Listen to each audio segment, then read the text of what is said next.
for joining me on SusiePoos channel. Today's video I'm going to teach you how to build your very own compost maker. Now if your compost maker is looking tired, it's falling to pieces, it's looking exhausted, or maybe you just want to build your very own compost maker from the start and you don't want to go through the expenses of going out and buying one, or maybe it's not suitable for your garden or your allotment. I'm going to teach you how to make an efficient compost maker so you can put it in your garden or in your allotment and you can stand there looking very proud. Now before we get into the video, I want to help you understand what a compost maker is and how compost is made. A compost maker is somewhere where you can put vegetation in, vegetable, fruit, sometimes you can put manure in, like chicken pellets. You can even put cardboard in there, you can put eggs, which will help break down your compost. The composting process is made out of 4 main components: organic matter, moisture, oxygen and bacteria. When your compost maker receives these in abundance, that's what encourages the compost to grow quicker and quicker and quicker. Now I'm going to show you ways that you could speed up the process of your compost maker so you're not waiting years and years and years waiting for your vegetable matter to break down. I'm going to take you through 3 stages you need to know when building your very own compost maker. Firstly, I'm going to show you what simple tools you need to get started. Secondly, I'm going to show you the materials you need, and then thirdly, I'm going to show you all the step-by-step process and then the final product. Let's not mess around anymore, let's get on with the video. The tools you will need are a simple claw hammer. This is to hit the nails in. You need a club hammer. This is optional. If you decide to get your pallets from a garden centre, which are free, and you want to dismantle your pallets, this is the tool you'll need. If you're unsure how to dismantle wooden pallets, check out my how to dismantle wooden pallet video. It will show you all the information you need to know. You need a saw to cut your wood, a sander, this is optional. If you want a nice finish and you have one of these lying around, I'd recommend using this. If not, you can use some sandpaper, or you can just skip this option out and just paint straight over it. And then finally you need a paintbrush and some paint. I recommend getting as dark as possible. So I went for medium oak. You can get darker than this, but this is as dark as I wanted to go. So with all these tools, you can start building your very own compost maker. The materials you need are all this wood here. This is all from 5 dismantled pallets. So this is the material that I'll be using.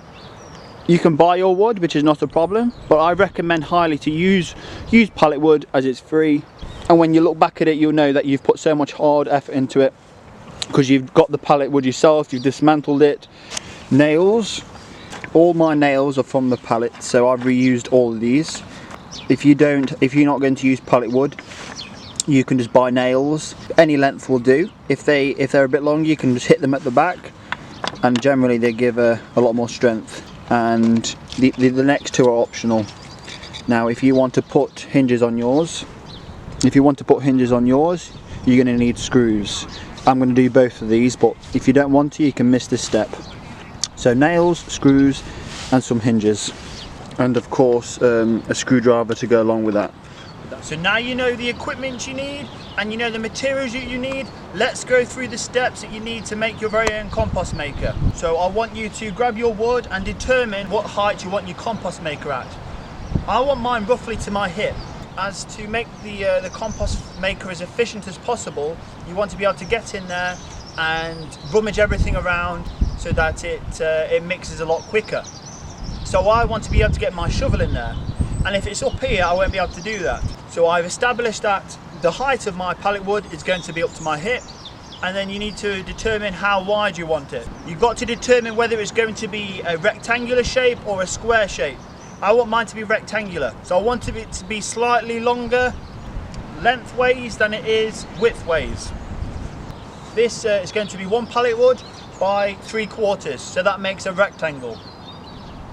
So when you determine the shape of it, and when you've determined the height of it and the length, you can then go on to cutting your pallet wood. So when you've marked it out, I'm roughly going to mark it with my saw. So I'm going to put it next to me here and then I want it up to my hip, so I'm just going to mark it there. We'll start off with 5 pieces to get me started. So I'm going to cut 5 pieces of wood this length, and then we're going to go from there.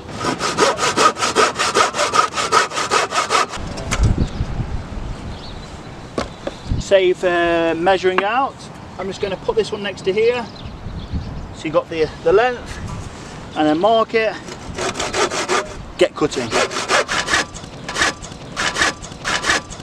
So I want you to get how long you want your compost maker to be, and then put all the wood in a line, and then work out how many pieces of wood you need to cut to get your length. If you come towards the end and maybe you're a bit short or you're a bit over, try a different piece of wood, because with pallet wood they're all different size lengths. But if it comes short, that's probably your favour here. If it does come short, you can just knock a bit off the end, but make sure you calculate that into the other side as well, because you all want it the same length. You don't want one side to be smaller than the other. So I've laid out on the table here so this is one of my structures, and then I've got 1, 2, 3, 4, 5, 6, 7, 8, 9, 10, and then it comes to about here, and I figured out I might not have enough wood, so I'm going to cut it here and then make sure the other side is exactly the same length. So I've decided to go from a full length pallet to just under a full, so I'm cutting about 7 inches off. So I've done 10 pieces of wood, and then I've got 3 pieces of wood to give it a structural strength. I want to make sure that the beam at the top is going to be flush with the wood. So this will be my structural integrity. So this is how it will be all the way along here. So I'm going to get nailing these in. So I'm going to nail one in to show you, and then the rest I'm going to speed up so you don't have to see any of this. So I've got my reused nails.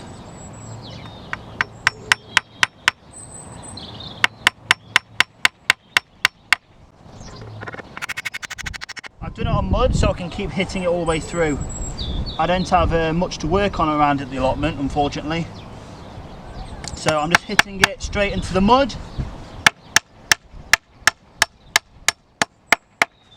And then if we turn it over, they'll come through nicely. And then you just hit them back like that.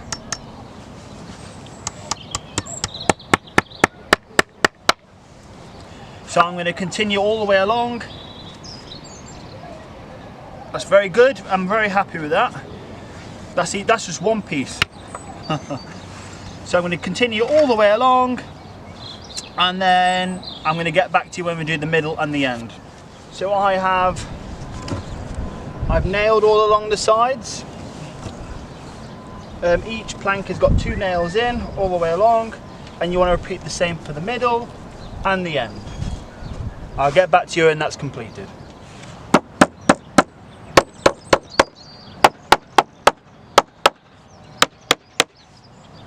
Okay, my friends, I have finished my 3 structural strength beams across the wood. So this is how it will sit.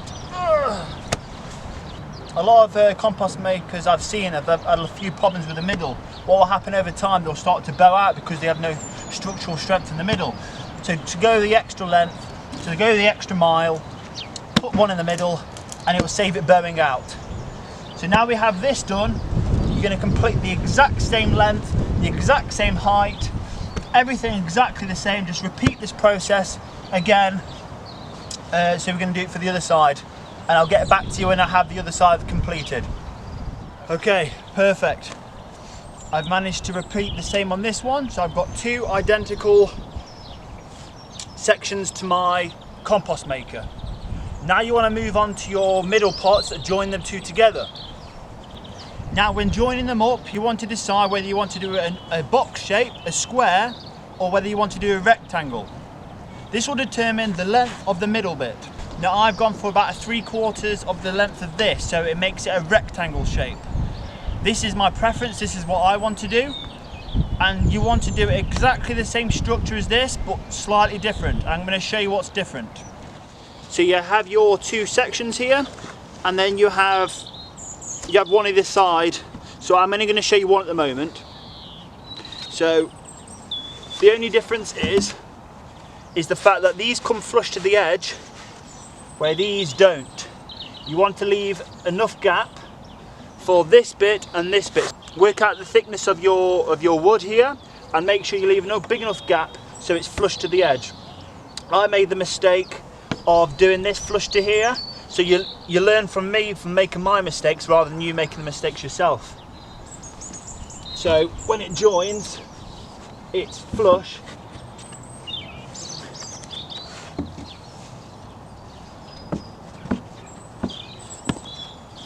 It's flush here rather than being here. If I had left this wood to go to the edge, it means that there'd be a gap along the sides, which you don't want. So ensuring that you leave a gap here will allow this to come flush to the edge here. So I'm going to build my other section here, and then I'll show you how you can knock it all together, and then finally we'll go on to building the lid. Okay, let's do that.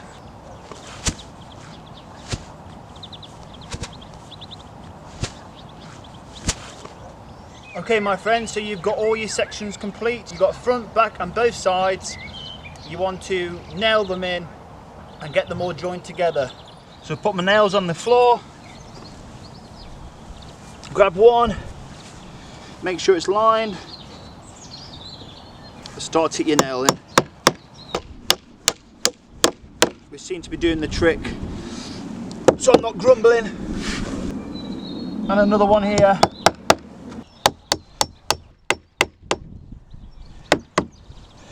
Okay, one at the bottom.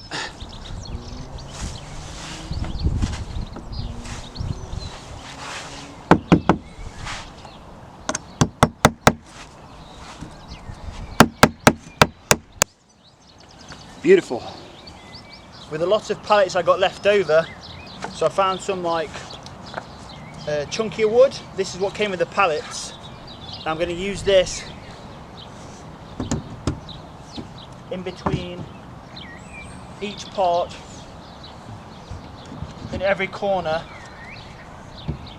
to ensure that it's structurally strong and it's not going to move about too much. So I'm going to secure all these beams in with some nails, and I'll get back to you when that's completed. Okay my friends, so we have put the extra support in, the 4 beams. They are insecure. I've knocked some nails through here and through here, and it's not going anywhere. I think I found the perfect position for my new compost maker. It's going to go next to my berry bushes over there, which is the ideal spot. So join me now when I will make the lid for the top. So what I want you to do now is lay some wooden slats all the way till it comes to the end here. Now you've got all your planks on the top in place. I want you to go and cut them to size. So follow your line here and then cut all the way along.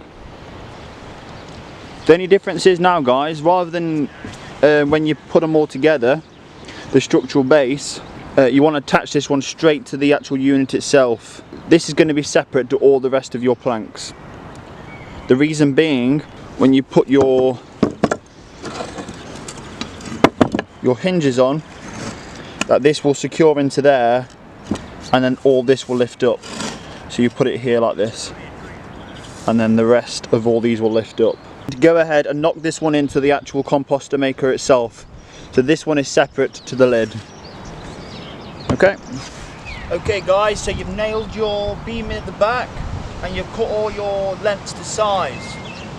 Now a handy little tip that I'm going to show you is, once you've got them all in place and you've got the gaps right and everything and you don't want to mess it up, a handy tip is I've knocked a beam of wood either side, and that when I lift it up,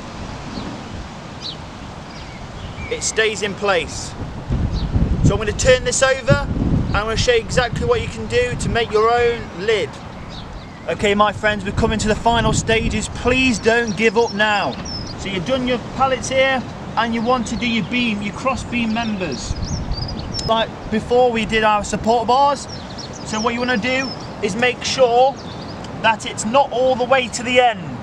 If it goes all the way to the end, it won't close properly. So you want to cut your pallet wood so that it leaves enough room so it can close properly. So you want to do one beam here, and another beam here. So when I've done that, I'm going to show you what it looks like.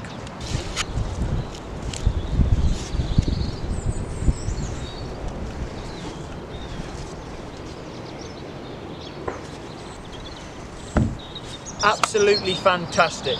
I couldn't be more happy with it.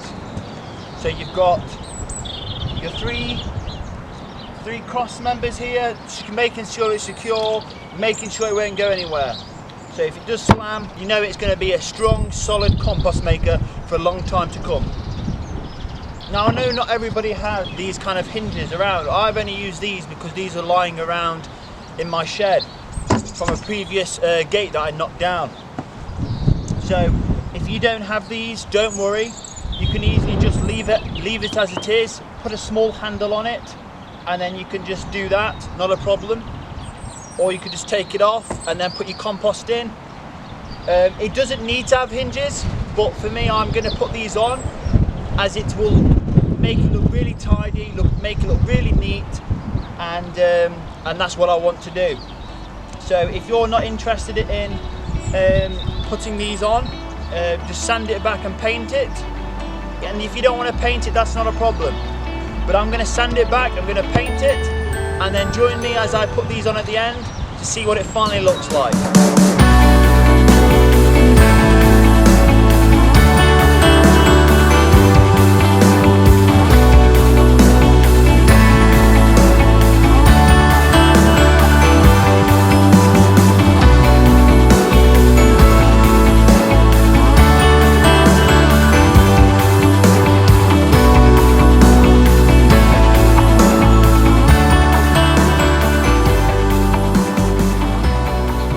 For joining me on SusiePoos channel. I hope you enjoyed this video. This was me building a compost maker. Now as you saw, I only painted the outside. This was so there's no contamination in the inside when I put my vegetation in. I'm sure you've also noticed as well, there's no floor. This is so that the worms can come up, work their way through all the vegetables and the fruit and anything that I chuck in here. So leaving the ground open allows the worms to be able to get up and do their magic. So all that's left to do now is to add some vegetables.